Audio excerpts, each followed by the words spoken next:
All right, so I've had a lot of questions about where to install this thing and which hoses they are, so I'm just going to show it really quick because it's hard to do in the car because it's the back of the engine, there's not a lot of room. So here's a long coolant mod kit. This here is a GD fitment, so it actually is going to use the short one.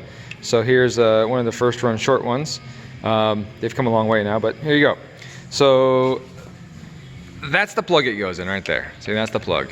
And if you look at these two hoses, right, or two pipes here, this one's silver and that one's black. And so this guy goes to the black one right there. So it'll go in here and up to the black hose like that. Now, what I like to do is when I put this here, use the single-use Okider clamps on the engine side of it, and then leave a worm drive on the firewall side of it. So then this is essentially part of the engine cooling system. When you pull the motor out, you just disconnect the heater hose here from the firewall side of the pipe. So that's the way I prefer to do it. Obviously, you're welcome to do it whichever way you would like. And I hope that answers any questions or any problems anybody's having.